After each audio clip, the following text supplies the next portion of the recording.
almost off the hot seat. And Taylor's almost on it. All right. Taylor McGaughy is a former Fothergill Award recipient. How about that? Taylor completed his PhD in early American history at Auburn University in 2020 under the direction of Catherine Braund. Taylor is archivist of the National Park Service's Southeast Regional Office. He's the author of Bartram's Westerly Wanderings, Economic Transitions in Travels, published in The Attention of a Traveler, which came out in 2022. He is currently working on a book manuscript focusing on James Grant's career in South Carolina and East Florida. And he's going to talk to us today about Governor James Grant of East Florida. Welcome, Taylor. Good morning, everybody, and thank you for the introduction, Dr. Jennings. On August 29th, 1764, this fellow, James Grant, the governor of the newly acquired British colony of East Florida, disembarked from the sloop Ferret onto the wharf of the provincial capital at St. Augustine to celebratory cannon fire. Though a career military officer like Grant surely appreciated the salute, his heart must have sank a bit as he alighted on the wharf, but not from creaking. It's because he surveyed the denizens of the fortified town amassed at the harbor to greet him, and he considered the staggering amount of work that he had cut out for him.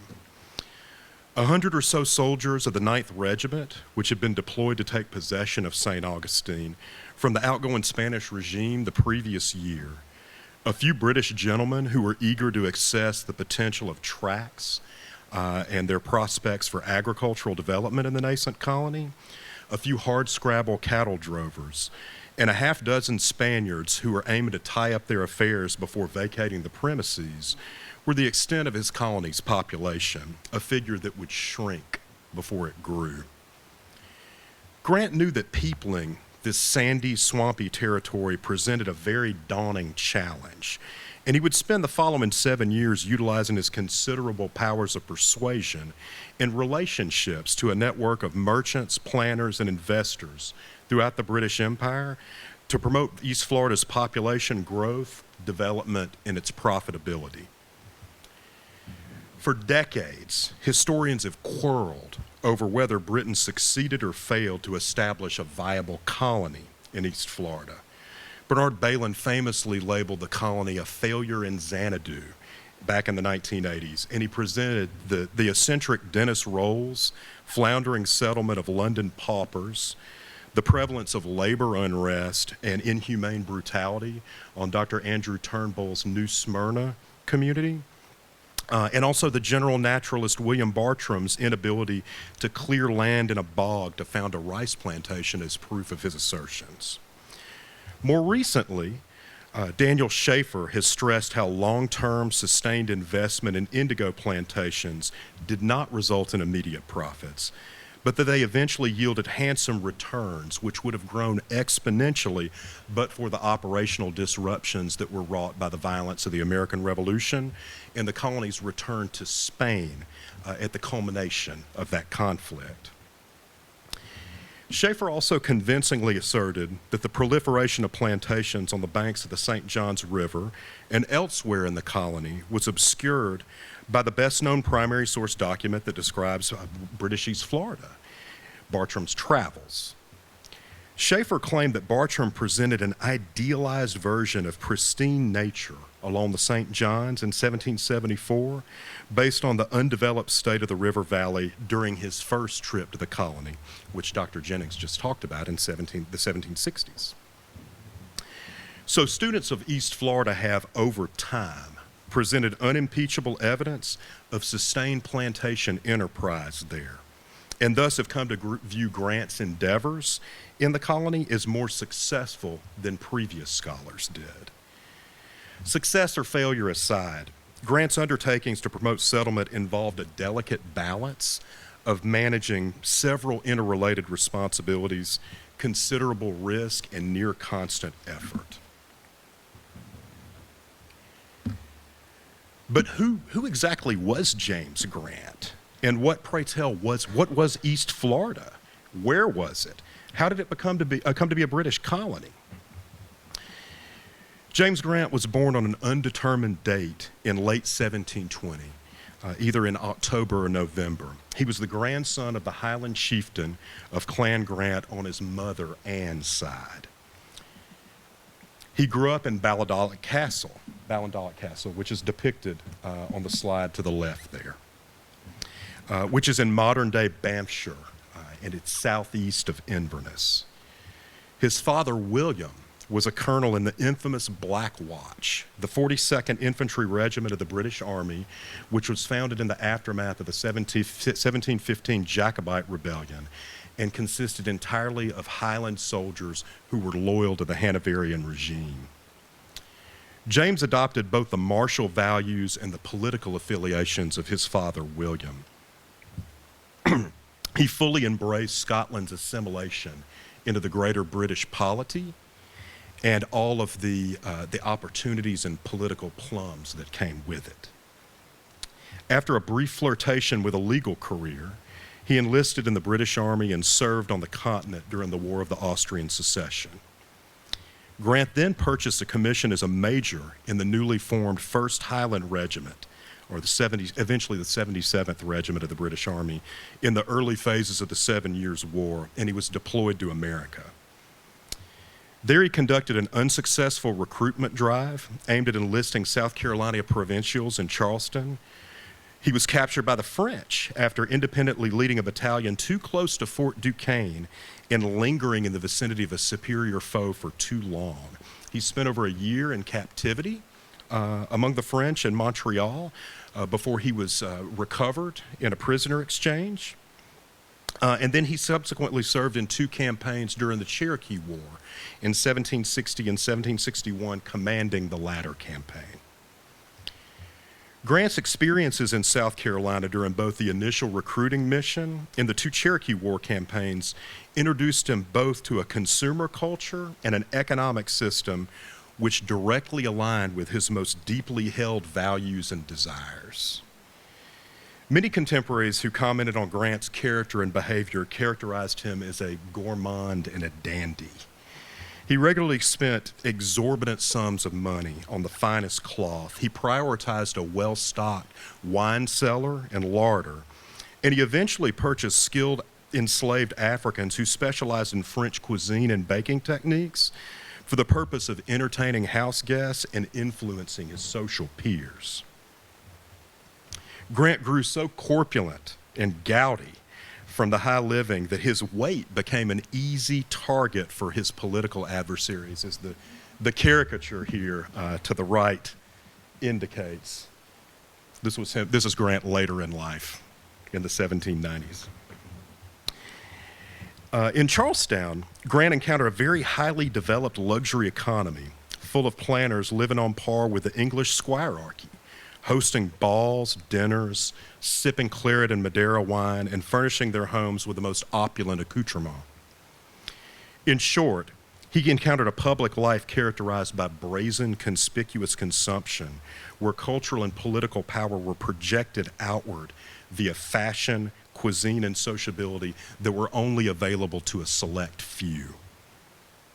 Though this society in Charleston was a facsimile of high society back home, Grant felt that these elite Charlestonians and he spoke the same language of material excess.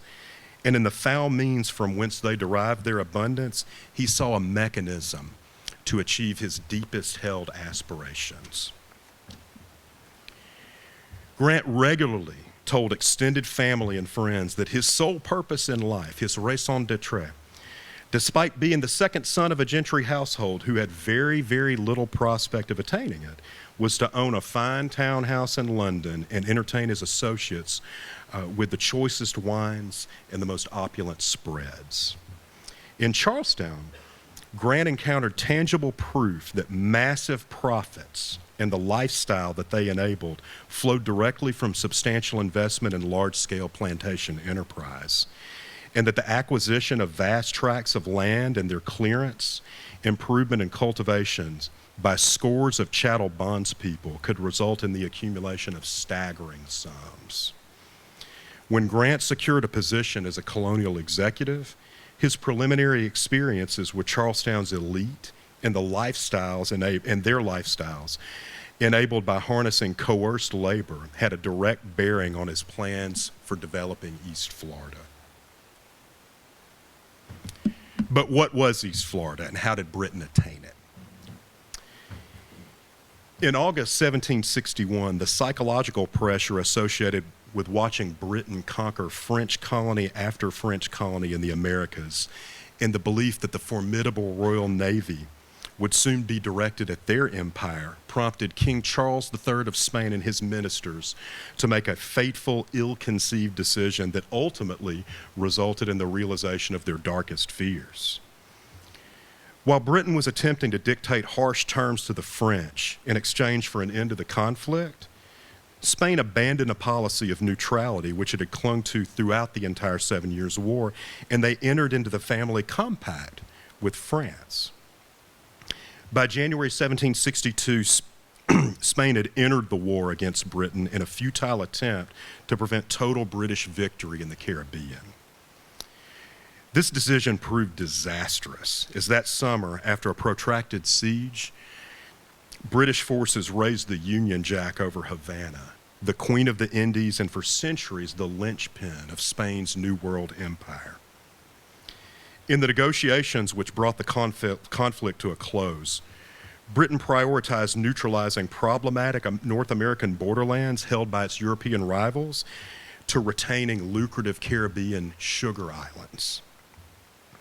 Accordingly, Britain ultimately swapped Havana at the peace conference in Paris for the province of La Florida, which ran from the east bank of the Mississippi River all along the Gulf Coast to the Atlantic, excluding the city of New Orleans. In the midst of the parley, Britain faced a major obstacle in the form of an intertribal indigenous uprising to their assumption of French fortifications in the colonial interior. This is Pontiac's Rebellion. Sir Geoffrey Amherst, the commander of the British Army in North America, inflamed pre-existing nativist sentiment among France's former Indian allies by refusing to conform to diplomatic protocols which mandated that friends of indigenous peoples cement alliances through gift-giving at conferences. Multi-tribal violence engulfed Britain's newly won territories in the Ohio Valley and the Great Lakes regions, driving the military from all but 3 backcountry fortifications. Amherst was recalled, and Britain was subsequently forced onto what Richard White has coined the middle ground, as its political and military leadership recognized that dispensing presence when cementing alliances with Native Americans were necessary to maintaining some semblance of order throughout their colonial empire. Pontiac's Rebellion played a direct role in Britain's management of its newly acquired territories, including Florida. Recognizing that migration to the backcountry of its seaboard colonies placed increasing demographic pressure on Indian lands, and hoping at all costs to avoid another expensive, bloody conflict with the interior tribes, Britain issued the Proclamation of 1763 in October. The proclamation drew a line through the Appalachians, well, on maps, not literally through the Appalachians, beyond which Britain prohibited settlement and the issuance of land titles to any speculators west of that line. The ministry's idea with this line was to deter colonial populations from advancing westward and corralling them towards its newest colonial acquisitions, Canada to the north and Florida to the south. This same proclamation established the new British colonies of East and West Florida. The ministry had expressed concerns about managing the entire swath of territory as one administrative unit, and thus they chose to divide it into 2 separate colonies at the Apalachicola River. The Board of Trade, which was the executive body responsible for administering Britain's colonies, sought governors for the new territories whose leadership qualities and track records dovetailed with ministerial priorities. Grant's experiences to that point definitely fit the bill of the kind of candidate that they were looking for. He had facilitated gift exchange when negotiating with Cherokee allies during Forbes's campaign to take Fort Duquesne, and he touted his experiences during the Cherokee War as proof of expertise in frontier diplomacy. Moreover, He had demonstrated to his military superiors his competency as an administrator, if not as a battlefield commander. Grant's familiarity with the southern colonies and their economies naturally drew him toward the Floridas. And on June 24, 1763, he petitioned for appointment as the governor of West Florida. That position ultimately went to his fellow Scot George Johnstone, but the Board of Trade offered him East Florida instead, and Grant eagerly accepted. Thus commenced Grant's efforts aimed at rendering East Florida a profitable plantation-based economy fueled by enslaved labor. This transformation represented a steep challenge because Spain had never turned an agricultural profit in La Florida. In fact, historian Amy Turner Bushnell has referred to La Florida as a military marchland. It's been referred to as a Coast Guard station, and its primary function as a Spanish colony was to protect the treasure fleet as it sailed from Potosi with silver in tow through the Caribbean and on to Europe. Spain never turned a profit from it, and it was subsidized entirely by the civilists and by the Spanish government. As noted earlier, accomplishing the transformation involves several interrelated responsibilities for Grant. Among them, establishing a government and military presence, promoting the colony as viable and fertile to attract investors while also tempering their expectations and convincing them that profits would be neither quick or easy, developing colonial infrastructure through building projects like cutting roads, securing a cession of territory from the Creek Indians, and maintaining amicable relations with local indigenous people at all costs. Though he didn't arrive in East Florida until the following summer, Grant immediately made an impact on the colony's boundary. He learned that the Board of Trade planned to run East Florida's boundary with Georgia from the mouth of the St. Johns River westward to the Apalachicola. The land between the St. Johns and the St. Mary's constituted some of the richest soils near the Atlantic coast, and Grant complained that such a boundary would render the new colony invisible in the eyes of the world. He also invoked British public opinion at the time, which already considered East Florida an inadequate recompense for Havana, and that the decision to make those lands a part of Georgia would render Florida a barren, broken sandbank. Perhaps his argument was a bit hyperbolic, but it ultimately worked with his superiors at the Board of Trade, and the St. Mary's today is the boundary between Georgia and Florida. East Florida had so few residents that plans to set up a legislature were scrapped, and instead Grant governed alone during his tenure, albeit in concert with a council and at the pleasure of his superiors at the Board of Trade. So his governance looked arbitrary, and in fact was arbitrary and unfettered, and to some of the inhabitants of the colony looked tyrannical. The paucity of subjects in the infant colony compelled Grant to recruit members of his executive council from South Carolina and Georgia. As far as promoting the colony to prospective investors, Grant penned a memorial before his arrival outlining his belief that products such as indigo, cotton, silk, wine, cochineal, and naval stores could all be produced in East Florida. Grant also had significant help in raising the new colony's profile from external promoters, such as the aforementioned Dr. William Stork, whose description of East Florida painted a glowing picture of the region and its capacity to produce tropical crops. Stork's pamphlet was widely read, and it stoked what contemporaries referred to as Florida fever, a speculative wave which drove moneyed interest in Britain to secure many grants of tracts in East Florida. Another party who piqued the fervor for investment was Lord Adam Gordon, a fellow Scot who was in the middle of an American tour when Grant arrived in Florida. Gordon was in all likelihood one of the gentlemen on the St. Augustine dock eager to view new lands who greeted the new governor.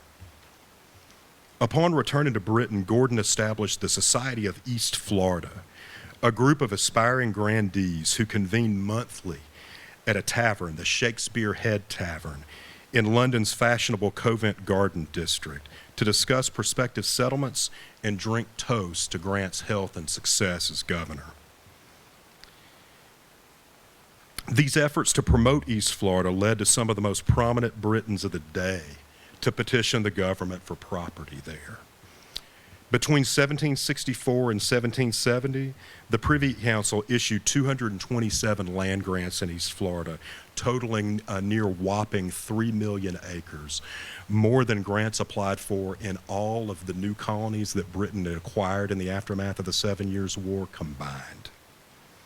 However, the majority of these grantees did not follow through with the investment required to send Europeans or African slaves to East Florida, as Grant's correspondence during his governorship were full of requests and exhortations to send people to the tracts and accounts of abortive settlement plans. Moreover, some of the settlements actually founded by members of the society, like the aforementioned Rollstown, foundered and disintegrated, making little to no impact on the colony's economy.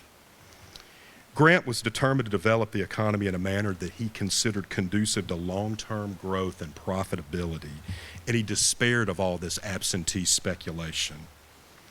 He also made it known to proprietors of East Florida tracts that he considered the proclamation of 1763 stipulation that they be settled with white Protestants to be entirely unfeasible. Grant was already amenable to chattel bondage as the answer to East Florida's labor problems and developmental needs before he arrived in the colony. And as incidents of white settlement dissolution and unrest in the colony began to mount, these opinions on race and labor calcified over time. He informed the Earl of Egmont, one of these absentee landlords, that upon landing in East Florida, German Protestants were immediately seized with the pride which every man is possessed who wears a white face in America, and they say they won't be slaves and so make their escape. He was firmly convinced that for East Florida's economy to flourish, its landowners must emulate the South Carolina Low Country magnates and import substantial numbers of enslaved Africans, insisting that work in every warm climate must be carried on by Negroes, and that no produce will answer the expense of white labor. Accordingly, Grant cultivated relationships with some of South Carolina's most successful planters and London merchants with long-standing interests in the transatlantic slave trade. Among the former were John Moultrie, who moved to East Florida, was named lieutenant governor, and established multiple plantations, and Henry Lawrence, who deferred on doing so. Grant knew both from his command of the campaign during the Cherokee Wars, when the two served in the provincial regiments in his force. Lawrence, as documented by S. Max Edelson, developed an interdependent network of plantations that spanned across the Low Country, making him one of the wealthiest rice planters in the region. But he had a very pessimistic outlook on East Florida's chances of joining this plantation belt. Grant regularly exhorted the future president of the Continental Congress to give his colony a chance and invest in the development of a tract, or at least refrain from broadcasting his negative view of East Florida's prospects as a plantation economy. Despite his reticence to invest there, Lawrence proved absolutely pivotal to East Florida's cultivation and profitability because he acquainted Grant with the London merchant and slaver Richard Oswald, who secured a 20,000-acre tract south of St. Augustine, developed it, and procured many of the colony's enslaved inhabitants. Oswald's syndicate owned Bance Island, which was a fortress at the mouth of the Sierra Leone River, about 20 miles from modern Freetown, where their employees capitalized on conflict between the many ethnic groups of that region by striking deals with local chieftains to purchase captives in exchange primarily for firearms. And these captives were promptly impounded in the Feitoria, in the fortress, and prepared for the Middle Passage to the colonies. Grant prioritized his relationships with these men experienced in transforming compulsory labor, torture, and shattered communities into bumper profits, as their knowledge and experience aligned with his end game of a London establishment. He relied on the expertise and counsel, their expertise and counsel, when establishing his own plantation, which is just north of St. Augustine. It's known as the Villa. It was on the spit of land at the confluence of the North and Guana rivers. Grant also had a smaller farm closer to St. Augustine, which he used primarily as a kitchen garden to supply his table. But he also conducted experiments with sugar, cotton, and indigo there, the last of which he believed would become the colony's primary agricultural staple. He referred to indigo's cultivation as his hobby horse. When he came to this conclusion that indigo was going to be the key to East Florida plantation development, he sent some 40 enslaved field hands to the villa to clear land at its southern edge, burning stumps, felling trees, and planting some corn for sustenance before clearing acreage to plant indigo. Grant's rationale in settling on indigo as East Florida's cash crop was sound. East Florida has some logistical problems which inhibited it from bringing commodities that must be produced in bulk to profit, like rice, to the colonial market. St. Augustine's bar is notoriously high, and it proved quite dangerous to large vessels. His arrival in the colony on the sloop Ferret proves any cargo which sent a ship's hull dipping farther below the water surface imperiled a watercraft's ability to sail safely into the harbor at St. Augustine. As a result of this, less cumbersome commodities with a high value to volume ratio were more desirable in East Florida. Indigo fit this bill, as its final state of processing yielded dye caked into compact bricks like the one you see over here in the bottom of this image.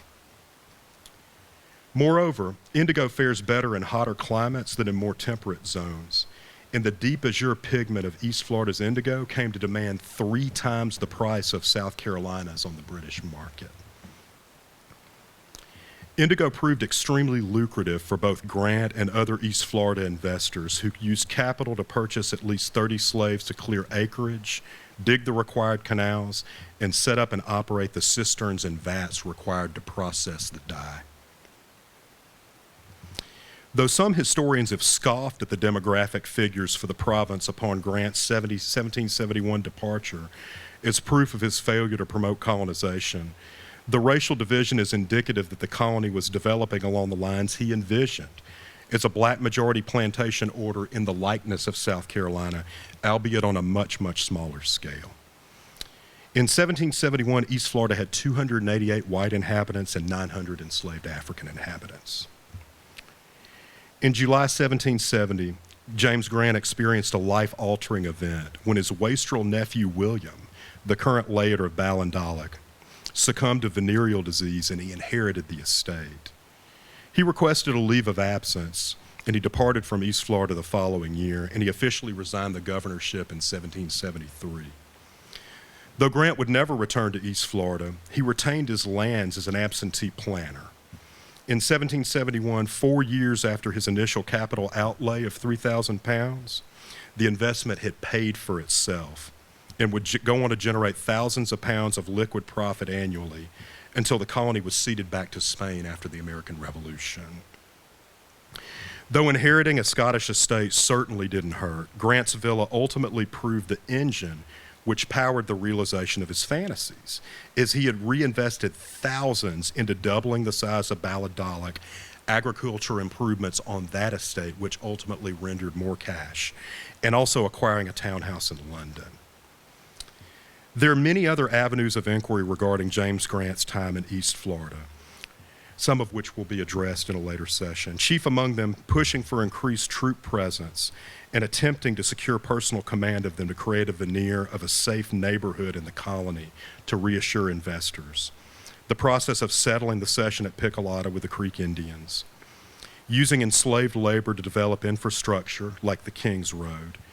Gift giving as a policy for rendering local Indian populations quiescent. And the resolution of interracial murders.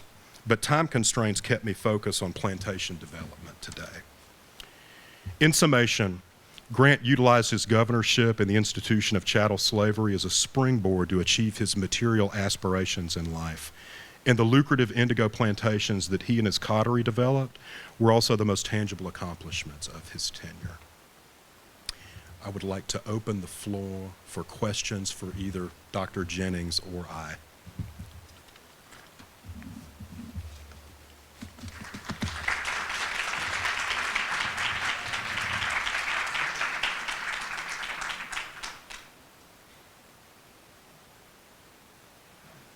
Yes.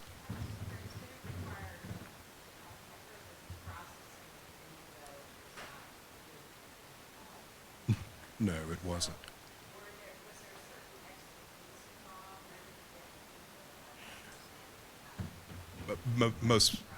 Most definitely, there was expertise involved. This reminds me of Judith Carney's research about black rice, but there were most definitely West African populations who had grown indigo and produced it in Senegambia, in modern Ghana, and West Africa, Sierra Leone, that were prized as indigo cultivators and who were skilled slaves, essentially. So who had the one up, and it was most definitely a noxious process that produced all sorts of fumes that were dangerous to inhale and cause respiratory problems over time. I'm sorry?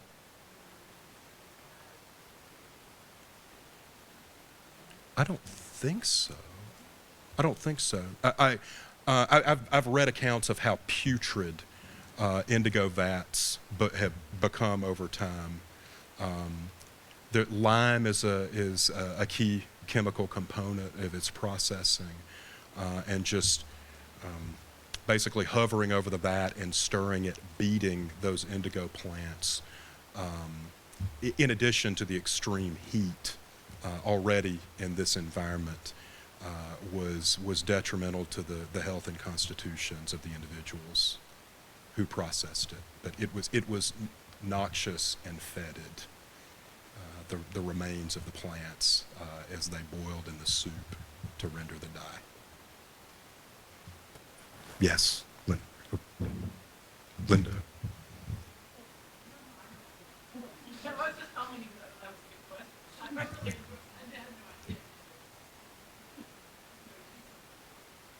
Just wondering, if you could comment a little bit more about, Grant and Turnbull.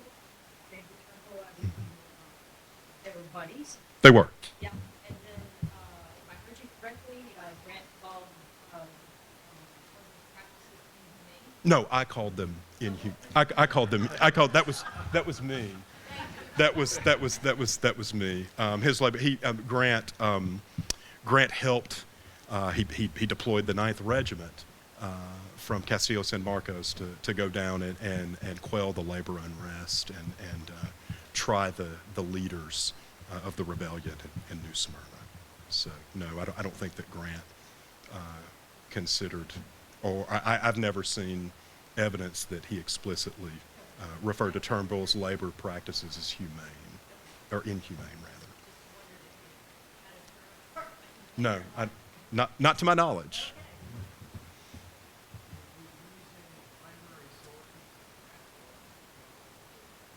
I did the James Grant papers, which are microfilmed at the Library of Congress. Oh yeah, oh yes, and in fact, this has been a primary source that has resulted in a wealth of secondary publications. It's been used in research by scholars like Philip Morgan's Slave Counterpoint. He wrote a lot about the development of the task system in the Low Country.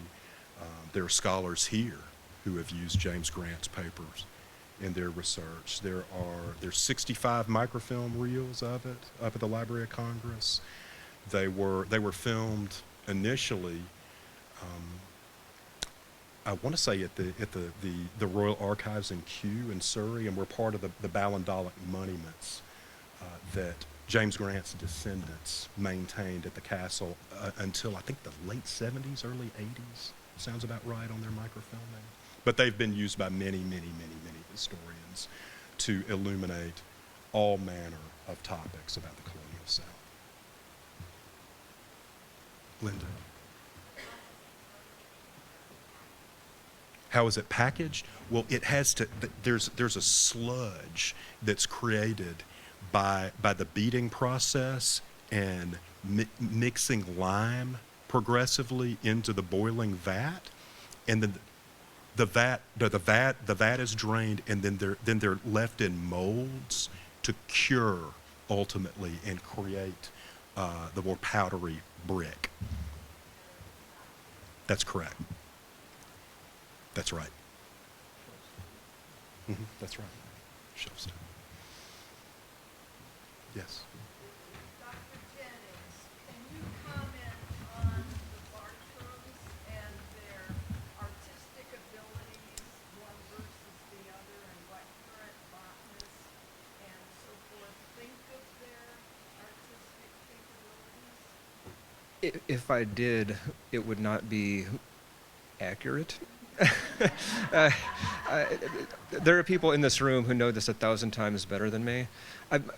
Off the top of my head, I would say John is not nearly highly as regarded as William for his artistic capabilities. But beyond that, I would leave it to literally anybody else in this room who knows more than I do about it. Does somebody else want to speak to that? Really? Right. I mean, got you. Yes. So I will attempt to lessen my ignorance later this evening, and I hope we all will as well. But John was not an artist. Thank you. Businessman who operated a nursery. There you go. Yeah. Oh no. So William Barker, by the stand plantation, what was he trying to grow? The rice is the primary. There's a historical marker that turns down with the bridge. I've heard of this, but I have not seen it. What's involved with that? Yeah, strong.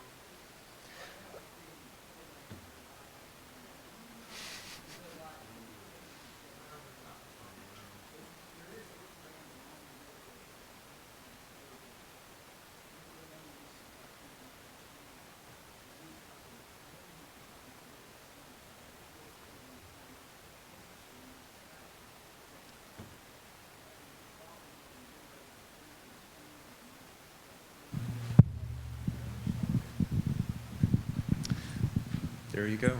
Sorry to hear it. I don't know who was next. I've seen some hands come up.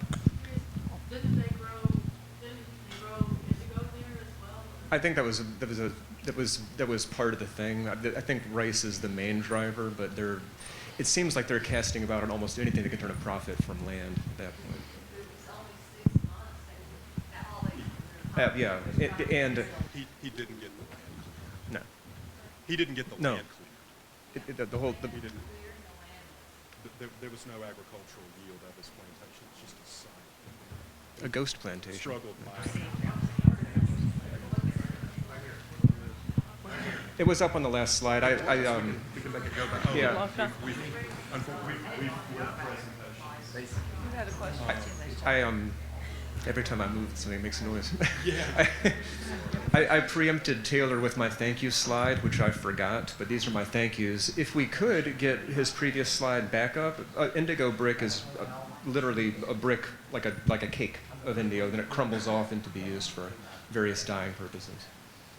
Yeah. No, I just couldn't find any pictures of one. Okay, gotcha. We'll get it up. Can we get the Question here? go slide back up from the last presentation? Yeah, sorry about that.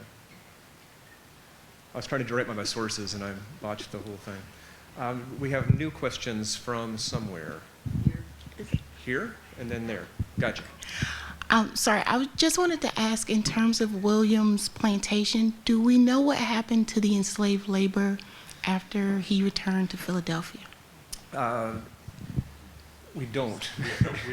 We don't. There were 5 enslaved people on his plantation. Right over here. And the speculation is that they used the same policy. I got one. In the facility, or that they lived among the Creek Indians. think either of those is the best possible scenario, but it's also possible they were sold at auction when he liquidated his holdings and left, including a woman who was pregnant at the time that she was acquired by Henry Lawrence for his for Bartram's purposes. It's the documentary record of enslaved Africans owned by William Bartram is scant in the extreme, but it is. Having just read this stuff fairly recently in preparation for today, it continues to contain the capacity to shock and horrify us in the 21st century. Just the terms with which Henry Lawrence described the human beings he had bought for his friend's son. A lusty breeding wench and so on, just grotesque. Yes? Yes, I wanted to ask this to both of you. So you said that William was here until 1774? So he leaves in November of 1774, eventually winds his way back to Philadelphia, publishes the travels and all that stuff. But he does, very briefly in 1776, he joins a Georgia militia that is protecting South Georgia from this English invasion from the St. Mary's country. So that's a very brief encounter with Florida, and then it's back to Philadelphia for the rest of his life, which ends in, 1823? So it's a long... And you said that Grant was here till 1776. No, just 1771. 1771. His nephew died in 1770, and he became very ill. Convenient, of course, but he became very ill when he inherited the estate and all that money. And he requested a leave of absence. He was considering, he wanted to return. He had an indigo plantation in East Florida that was proving to become profitable. And like I said, he planned on returning, but there was a turnover at the Board of Trade, and the Earl of Dartmouth, who was the patron of his most inveterate enemy in the colony, the surveyor William Gerard de Braun, became the president of the Board of Trade, and he decided to bow out at that point, and he resigned the governorship. And then Patrick Tonin became the colonial governor after him, and was the governor when Bartram came down for his What I'm wondering between botanical the two of survey. you, did they ever meet? Yes, yes. Did they meet in Florida? Yes, they met during Bartram's first trip. In fact, Bartram, they dragged this rattlesnake carcass back to Piccolata, and they dine on, they feed the governor the rattlesnake. Grant was involved with packaging up botanical specimens that John and William had gathered to send to William Augustus, the Duke of Cumberland. Yeah. Yes, Denny Roll's humble petition that speaks volumes about Governor Grant, and of course that was specifically designed and penned to sully his reputation in England, I gathered. Any comments as to whether or not Grant's success or his perceived success or failure in Florida might have been affected by what Denny Rolls, his interactions with Denny Rolls? I'm not certain. He's lying. Roll was a very wealthy and influential Briton from Devon. He certainly had all sorts of grievances with Grant. Roll couldn't set on a site for his plantation, and Grant ultimately yanked land grants out from under him. And gave them to other people. As far as their perception of Grant's failure as a governor, I've never seen any evidence that his assertions had any impact on that front or on Grant's career afterwards.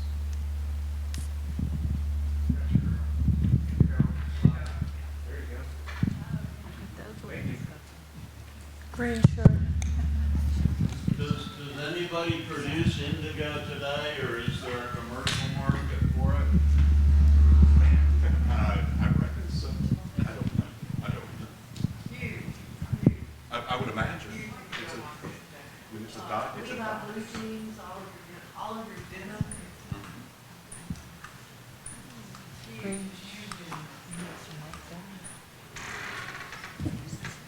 What happened to William after the plantation debacle? Did he go to St. Augustine?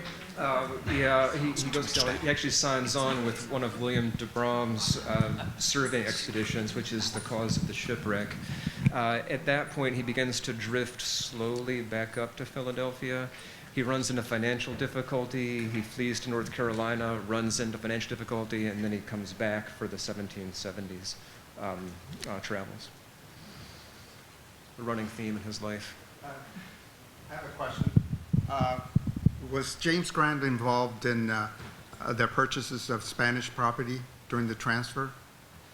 He was involved with invalidating the fish in Gordon. Okay. And Purchases. and did he have any interactions with any Spanish that decided to stay, property-wise? Very Spanish. So it was a massive accumulation. Right, massive. I know, I understand that. They all, virtually all. There were some who were wrapping up affairs. And when he arrived. But was he involved in the purchase prices? And the purchase prices of Spanish property that was transferred, or was just confiscated? These ultimately became cessions that the British government gave out. Right. Gordon and Fish received some remuneration Right. many years Later. from the British government. But a lot of those purchases were Invalidated. And then when the Spanish took over, how was the transfer made as well? There were more Britons or more British subjects rather who stayed on under the second Spanish And they kept their titles? colonial period. Yes. Okay. As long as they became Catholic. I was just wondering if you could say anything about, Bartram purchased another slave in 1771, and that slave was sold a year later to his brother or brother-in-law. And I saw the slave purchase deed at the American Philosophical Society last summer. That's just, to me, always sort of mysterious. Like, why did he purchase another slave in that year? And it's been speculated that he actually sold that slave to kind of additionally fund his travels because Fothergill's patronage was really not enough to cover his expenses. I've heard rumors of the same, but you've seen the thing and I haven't. And so I would say it's a mystery to me as well. But thank you for bringing that to our attention. It's also just speculation here. Maybe his turn against slavery was not as absolute in the 1760s as it might have been, and he's still grasping at ways to turn a profit from other people's labor and lives. And then that would place his turn against slavery slightly later in time. I think he's referring to the slave deed, the enslaved woman who was passed along to the Bartrams as payment for a debt that his family later sold to him. I'm not sure that William actually purchased that. Right. We're talking about the same thing, but was one that was acquired when someone passed it along. Thank you for that.